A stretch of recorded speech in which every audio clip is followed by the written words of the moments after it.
Welcome to episode 3 of the Amb and Ant podcast. I'm Anthony, And I'm Amber.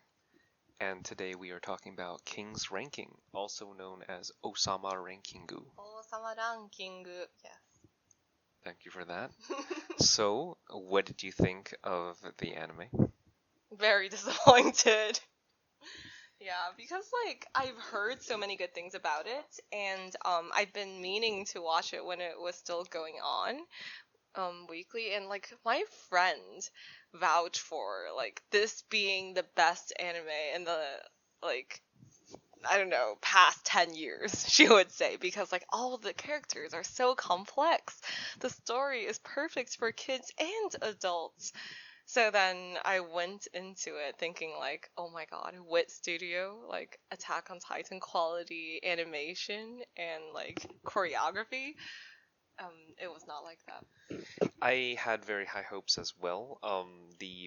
I heard it was really good from you, and from, I guess, your friend. I also heard from my other friend that it was one of the best in the season, but I don't know if it turned out that way.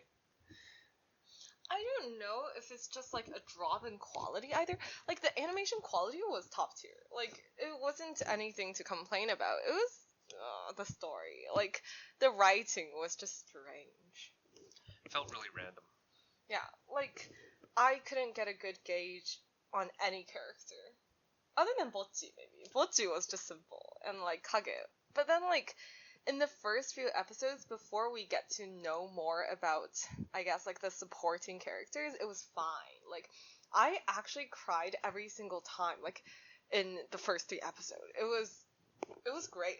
It gave me, Naruto and Yurika flashbacks of, basically no one, was, really believing in Naruto's ability, right? So then, no one believed in Bocchi's ability, but then there was Kage, who was, Iruka sensei in the first episode of Naruto, who just, believed in him, and then, saw that spark inside of his soul, and then he was, actually really strong, and then I was just, it broke me.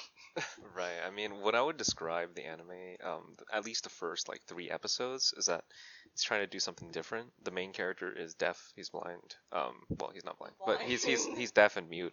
And he's basically the laughingstock of everyone.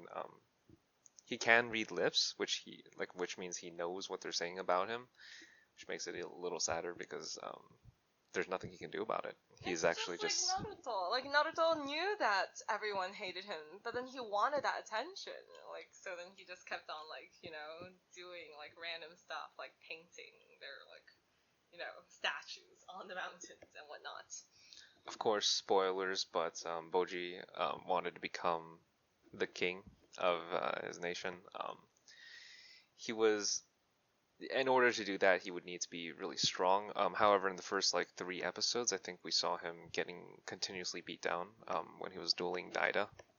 No, but then we knew his potential, I guess, because he was really good at just avoiding other people's attacks, right? And then he was good at kind of being really swift and nimble, but then that was not I guess the focus of that nation's martial arts is oh, it is shameful if you fight like that. A true warrior fights by attacking the opponents actively. Right, he can't win by doing that. He has to win by forcefully brute forcing Daida down with his sword. So he just ends up getting beat up every time. Things are not looking great for Boji first couple of episodes. I felt it still had potential though. When we saw the first 3, they were quite touching. Animation was great. A little cliche, but I'm all for that kind of shonen underdog kind of growing up story. I kind of thought that it was going to be even though he cannot hold heavy weapons and whatnot, he will actually get the acceptance of the people around him because they finally see that there isn't just one type of fighting. We can open our minds to the endless possibilities of different techniques. That was my expectation of it, I guess. I actually thought that was it was going to be like that as well because we saw his like insane dodging skills, and then that was really cool. It was really well animated. And I really liked that. Like when we were watching it, right? Then as he got beaten up, I was like, wait, it's No, I thought like, okay, yeah, you always have to get beaten up in the first few episodes. That's Sure. just like, yeah, and then you have room to grow, right? It's not like it goes downhill from here. Like you can't be like, oh, actually you're really strong already. It's like slowly but surely you develop, and then people are like, wow, he is so cool, Bocchi, right? So like he should be king, but it was not like that. Right. Then he kind of goes on to a hero's journey type of thing. I think episode like after the first three, and like episode Yeah. 4, 5, 6, he just goes on a king's journey with his shadow Kage. Yeah, because well, it wasn't with Kage. Like at first, it was just like Bocchi wanted to go on a journey because Daida became king, right? And then he was just so sad, and so like, oh, I'm gonna be independent, and then he like went on the journey. But then, oh my god, that journey was very short because it was just curtailed by what's his name again? Like the dude who like eventually lost a hand. Started with a D. Oh my god, Domas? Domas, right? Like Domas, Domas. Yeah, like he just pushed him off of like basically a volcano, right? Right. He just Domas tried to kill him, and I think he was on King Daida's orders or something. Yeah. Yeah, so he listened to the current king to kill the one who should have been king. So it was a little interesting there. Yeah, but I just don't like the character writing overall in the show because they just like keep on flip flopping. It's like, oh, one moment they're like so like bad, right? Like Dolmas just pushed a kid off of like freaking volcano. I mean, Domas felt bad about it. Exactly. Like, why would he do that? It's like, just don't do it, right? Just don't do it in the first don't do place it. if you're just gonna flip flop in like 2 seconds after you do it. Yeah. And then like after that, when he realized that Botsu was still alive, he just tried so hard to like gain his trust again, and then he just completely reformed. Like there was no like, oh, actually he is just doing this to still be evil or whatnot. There Right. was just no consistency. There was a lot of flip flopping. I remember. Everyone.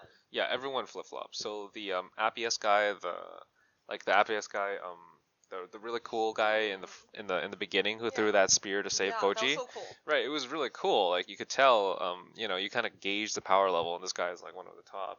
Then he becomes, I guess, decreasingly strong as the show goes on, to the extent that he's like one of the weakest at the end or something. Well, not really like power level. I don't really care about power level, even though maybe that is true.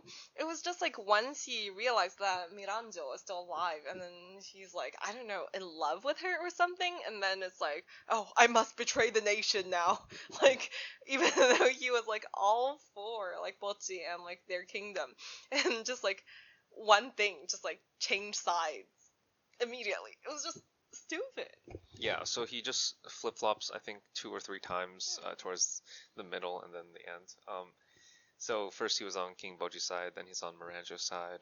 Then at the end, I think he becomes good again on Boji's side. Yeah. But I mean, like Miranjo even just like became. that too. Yeah, like oh my god, Miranjo is like the most extreme. Yeah. It's like she wanted. Well, we first of all didn't know what she was. She was just like in the mirror, the shadow in the mirror, and then like she basically tried to kill Daida by resurrecting King Bosu again. So then love, they can finally be together. And then she even killed like Botsu's mom. Like oh my god, she was like pure evil. And then actually she is just this vulnerable girl who was just hated by all the other villagers. So she just wanted love. So then she would do such like horrendous acts, and it's like, oh, actually, I still want to be loved by you guys too. So now I'm good again. Like, it was so random. I was so scared. I was like, I would not believe this bitch. Like, no. Yeah. So, I mean, she like. there was one episode I distinctly remember that like she was in the afterlife. She was like looking at the like two women she killed. So like the Boji's mom and then It and wasn't someone her mom. she killed. It's Oh her yeah, mom. her mom. Like Yeah. just the people. No, she didn't kill her mom, Yeah, right? the But important right, woman figures in right, her life, right. if you will. And essentially, they were like kind of frowning at her, disapproving. Yeah, it's And like, then how could you do this? and then at the end, like maybe 1 or 2 episodes later, they're just like happy for her. They're Yeah, like, it's like, yeah, you're chilling now. yeah, like just be happy, be with your new love, Daida. Like there wasn't even like Daida all of a sudden was like, she's gonna be my wife now. I'm like, whoa there, she just tried to kill you like a few episodes ago. Yeah, so like just maybe 1 or 2 episodes ago, she was leading an army to kill everyone Yeah, like to like get revenge or something, get and the then whole kingdom down. yeah, so then she's your wife. Like, Immediately. why? Just because like she's like, oh, I'm actually so sad. Right. I feel so bad about the things I've done. Did she even say sorry? I was gonna say like, I'm so I sorry. Don't I think don't so. even No, know. I don't think She so. just cried. And Yeah, then, just cry. Like his heart softened Well, to her. there was a lot of crying, and Yeah. then like that is supposed to mean something, but yeah, No, you just cry and then it's words. But no, it's just like anime nowadays. There is just a lot of manly crying, if you will, and like womanly crying. It's just like, oh, femininity, vulnerability. It touches my soul too. I have a question for you then. Do you think it's better or worse that there's a lot more crying these days? Because it does feel like that. I feel like Does it add to anything? Like, does it make you like the characters more? Does it make you perceive a more human element? Does it, or does it depend? It's kind of a weird question. No, it's a great question. I keep on thinking about that too. And then it's like, you know how I got into anime because of Naruto, basically. It's like, yeah, I watched Dragon Ball when I was like super young, when I was like less than kindergarten age. But then like Naruto in elementary school, that was like, oh, this is gold. And then Naruto cried in the first episode too, when he was finally approved of by Iruka Sensei. It's not like just, oh, this is crying equals bad. But then right now it's so deliberate. It feels like a marketing like scheme to like manipulate the audience emotion.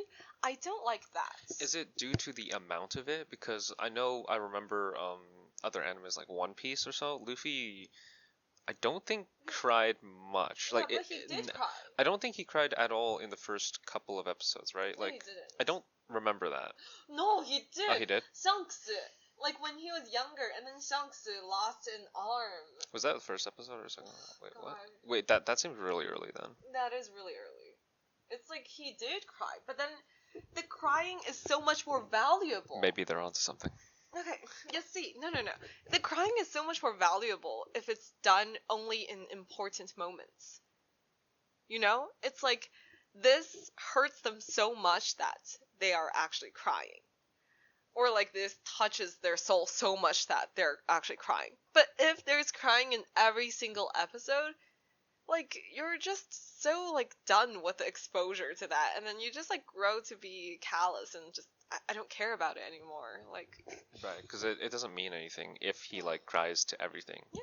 It stops like meaning that he's like hurt or like touched or anything Or like that. This is like a very intense emotional moment. Right, because it's just one of his reactions, normal reactions then. Right. Yeah, just And it seems like every character. Kimetsu no Yaiba. Oh my god. Yeah. Tanjiro cries way too much Right. when he kills the demon. And also, yeah, I mean, Kimetsu no Yaiba, the crying is so crazy there.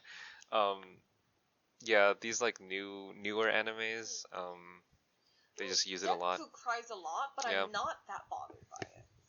Because after a while, he doesn't cry that much. Right, It's like, right. It shows the progression in his character. Right. It's like he did cry so much, he was so weak, and then like it was so difficult to get him to this point that like he's now physically and mentally strong, kind of. Does it feel like these characters, in King's ranking towards the end, they didn't progress much? Well, definitely not. lots. Like, Yeah. other than Bocchi, and then like, oh god, I don't like his progression thing. It was way too fast. I like a good training arc. I think.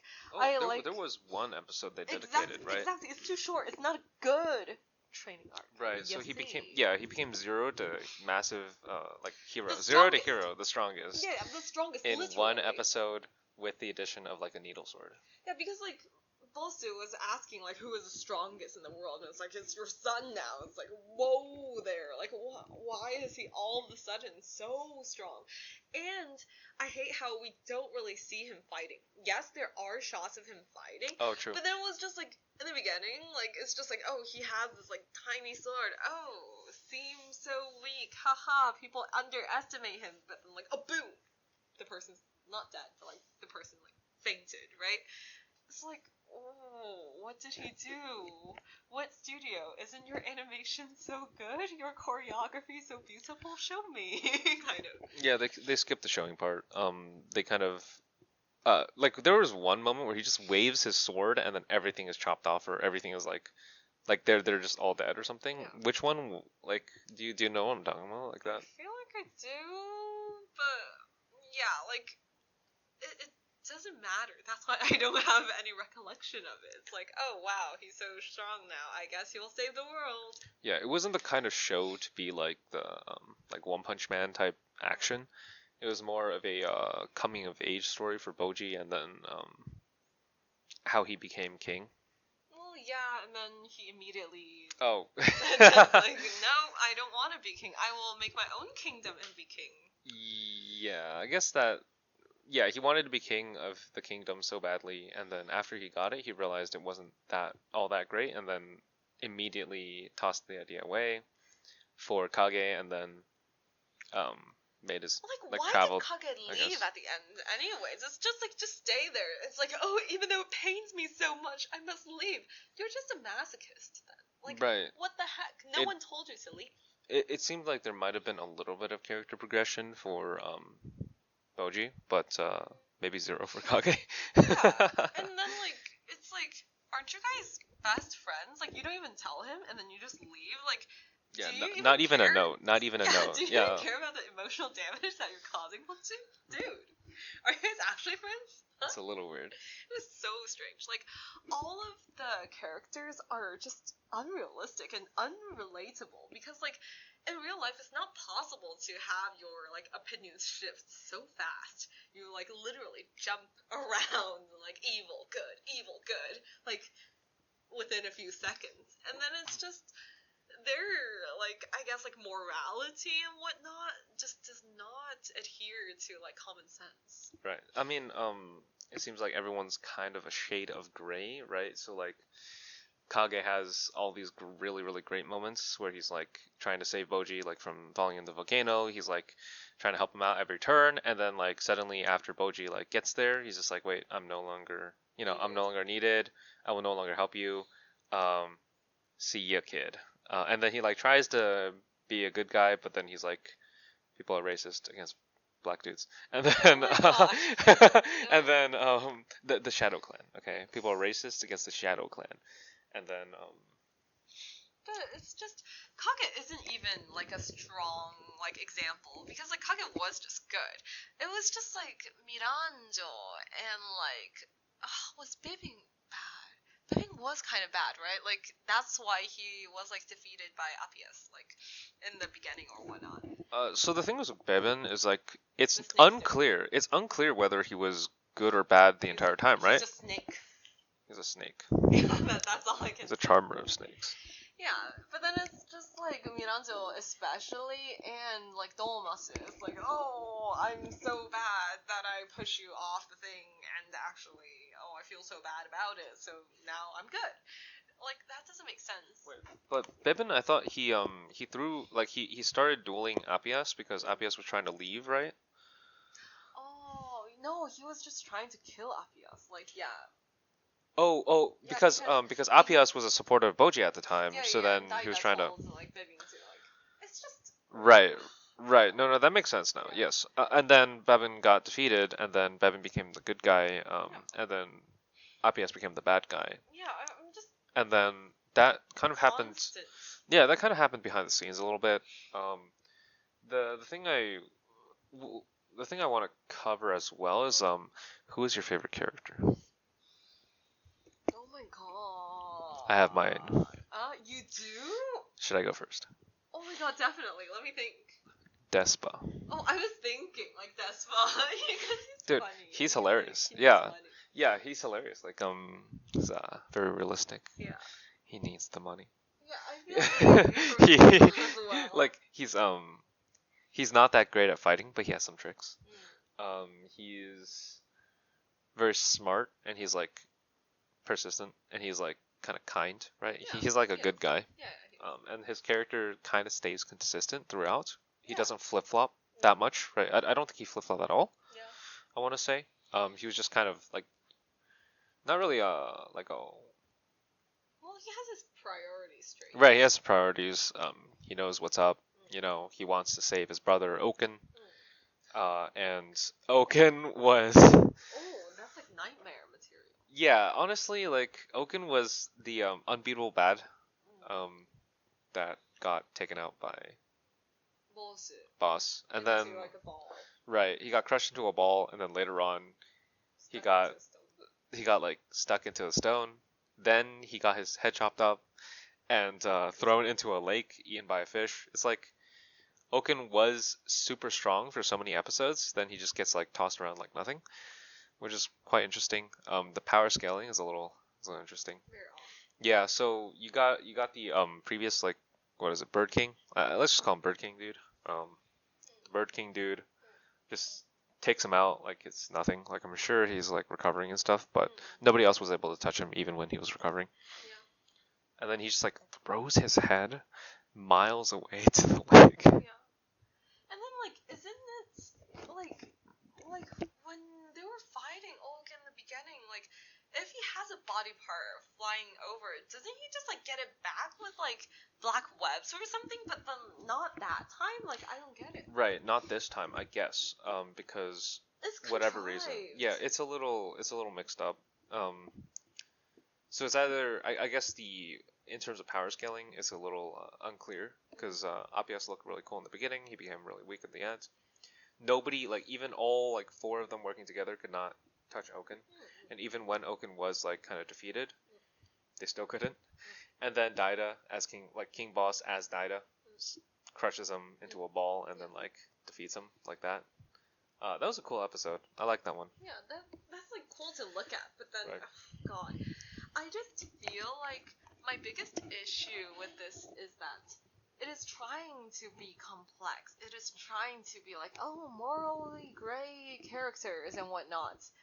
But then it's just so unrealistic. And like, when it's that unrealistic, it becomes irrelevant. I just feel like, ooh, it's trying too hard to be deep, and then it became really shallow. Right. So if every single point it's trying to make is like kind of deep and stuff, it just makes no sense because the level of I guess complexity is so great that nobody can understand, so you just look like a fool. Kinda.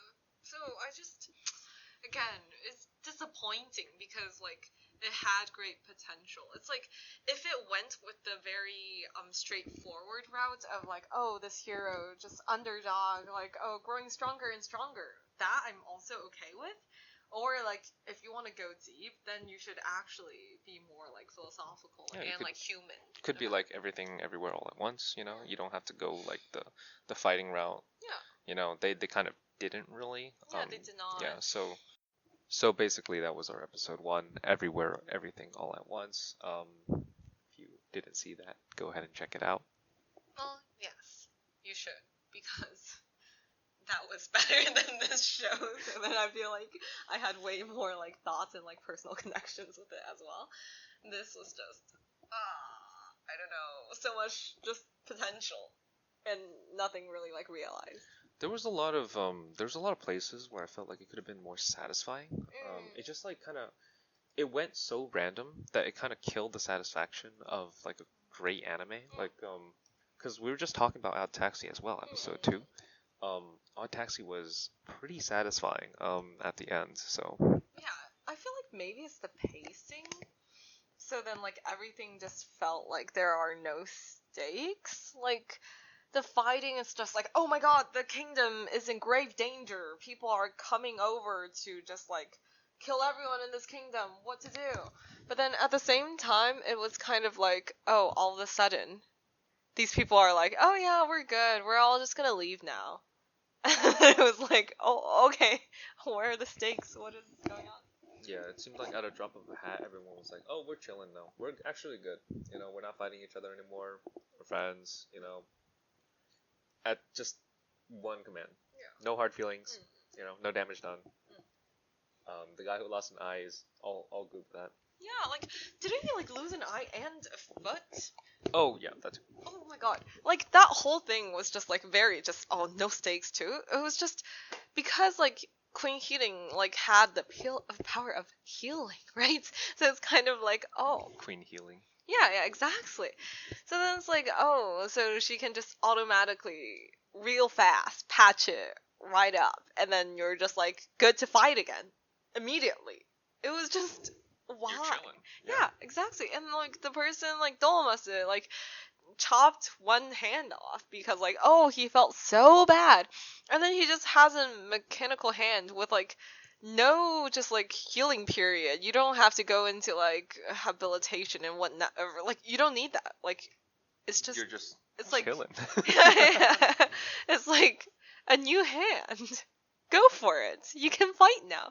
It's like, I was thinking about Full Metal Alchemist, like, oh my god, Edward went through so much just to get used to his hand. Right, and then here everybody went through so much. Everybody has a sad backstory.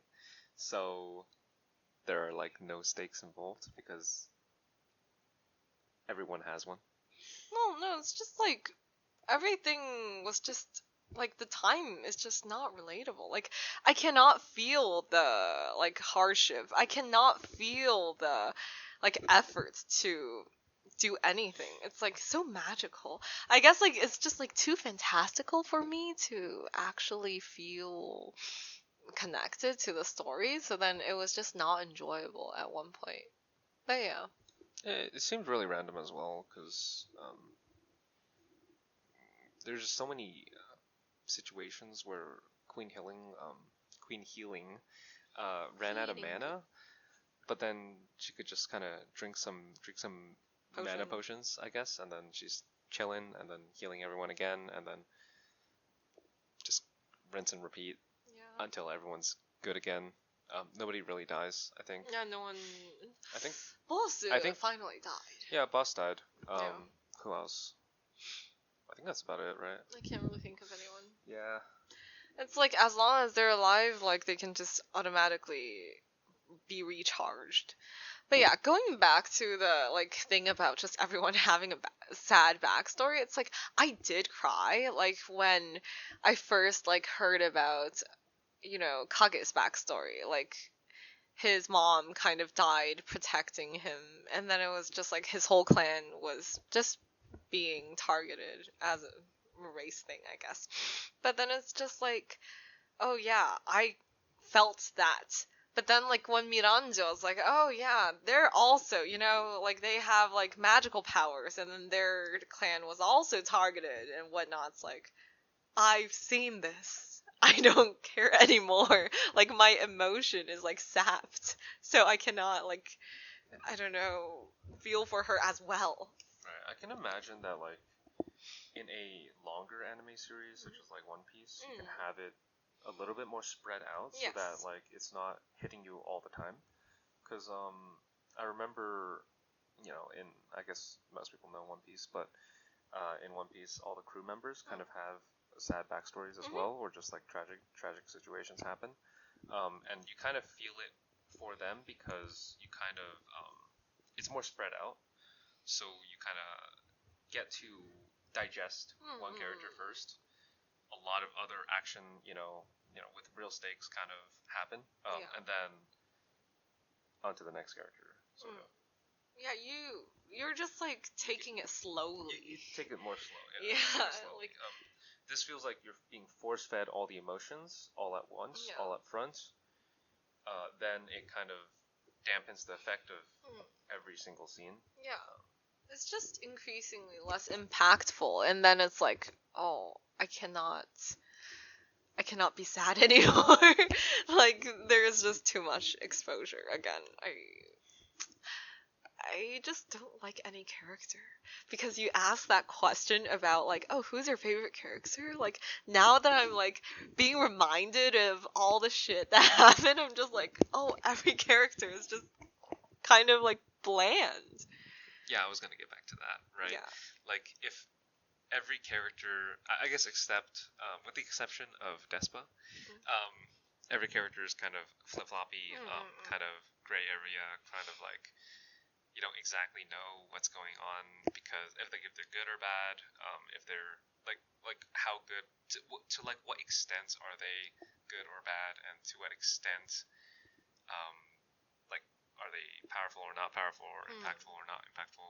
You're not entirely sure because I remember in the beginning like Queen Healing also had the premonition that she would not see her sons ever again. Yeah, That was just that's set up why is that with in? like nothing. Why is that in? Yeah, it's like it makes you feel like, oh my god, Heating's gonna die or the sons are gonna die, like something, right? And that didn't happen. She saw both. It doesn't deliver because I was so pissed. Like what is like then if she ever gets a premonition ever again in like the next season or something, like I would just like not care.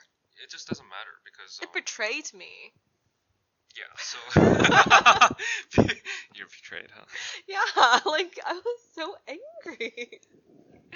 Like that's like this whole show though. It's like you think that, oh my god, this is a horrible thing. It's like, oh, actually it's not that bad. And then it's like, okay. Yeah, so you're like, oh, well, I was set up, to believe something. Ended up not happening. It's all right, I guess. Like it just feels really random. Like why have that in there anyway? Yeah. And it's just like going back to like tying the story with the art style and whatnot. When you first watch it, you kind of expect it to be like a children's show, right? So then to kind of like, I guess, connect it to what my friend was talking about when she was like raving about this show, it was like, oh yeah, and then you can like tell children, like, you see, unlike the other fairy tales out there, it's not just like the good guys and the bad guys. Everyone has their own motives. And so it's like, oh, it's good, like, children educational material. It is not. It was so scary. Oh, no, yeah. Like, oh my god. This is not a children's show. There's so Don't much accidentally, like, show a child this. Yeah, it's gonna be trauma. It's really bizarre. Yes. There's a lot of, there's a lot of just fighting, killing, and like just random acts of like extreme violence, followed up by extreme like sadness, depression, and followed up by, I guess, everything's all good in the end. Yeah. So maybe it's a children's show, but no. Yeah, like I would also just the whole like message, I guess, of this story. Like everyone is so complex, so you cannot judge them too soon, right?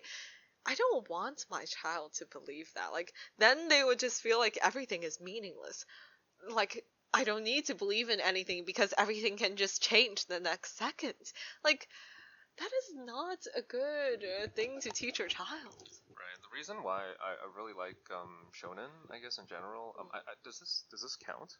Oh my god, I guess because it's like a childish character who like grows, kind of. Yeah. So generally, I like the drive.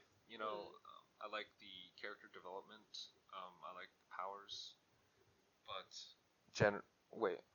Checking? Oh, okay. Technical difficulties again. I'm not sure what's going on with my mic, but yeah, it's just like, yeah, I do like the classical shonen, but I do also like that now we kind of get to see people trying to do new things. I like being experimental. I like seeing meta shit, it's just who I am. But then this is just, it tried to be meta, but then it did not deliver because, oh god. You couldn't feel the satisfaction from it, right? Yeah. Because I think meta stuff only kind of works when you're, I guess, somewhat close to what it's saying, but also you have to think about it. You're like not entirely there. It's like sending a message. This just feels like it's sending a lot of messages with increasing like difficulty to understand. You got Boji like coming of age story, but also a hero's journey tied in with. In the end, he didn't really want it. He just wanted to make his own kingdom with his friends. You got Queen healing, really wanting to see her sons again, getting that, and then not. Well, like Keating's whole story is that even though she seems like the evil stepmother, she's not, right? She actually cares so much for both sons. But then she just didn't know how to express her love to Bocchi as well. Like, these messages aren't bad. Like, I'm just pissed at the whole, like, mixing, like, oh, yeah, good and bad. Oh, yeah, gray. That's not gray. Gray is like odd taxi. Like, you are consistent in what you want. And to get what you want, you might not do everything that is good. You might not do everything that is quote unquote legal.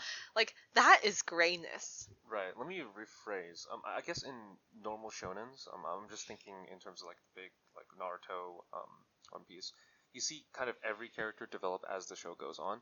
This kind of seemed like people were developing randomly, at random times, and they weren't. It was unclear whether it was like,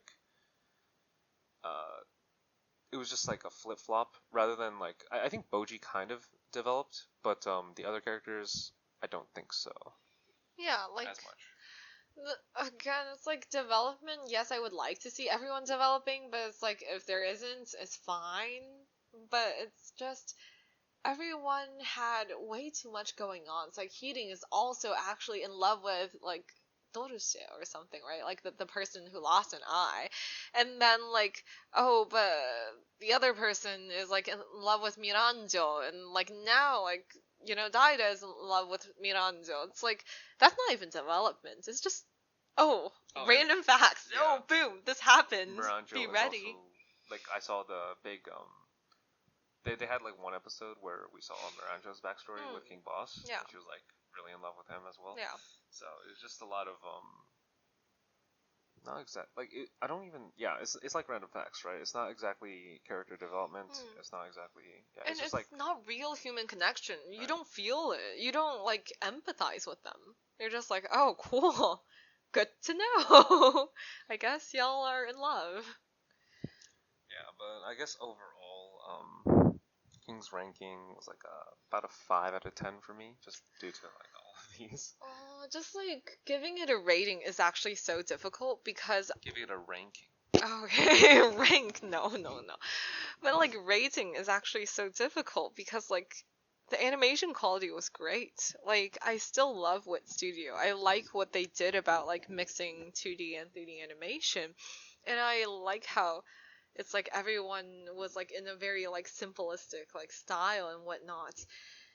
And oh god, but then the pacing was terrible. The characters were badly written. And then like if I were to give it a really bad score, I feel sorry for the studio and all of the people's hard works in the technical aspects of it. Do it anyway. No, but then like if I were to give it a high score, I would just be like, oh my god, no, the story was shit. Like I did not enjoy this. So then what would I give it? Is it passing? Like 6 then? I will give it a 6 because yeah, well made, Give but it a D for effort. yeah, D for effort. I'd give it an E for effort. Okay. 5 out of 10. Yeah, like 5 is just it is basically failing. But yeah. I think that about wraps it up. Mm-hmm. Any closing thoughts about King's ranking?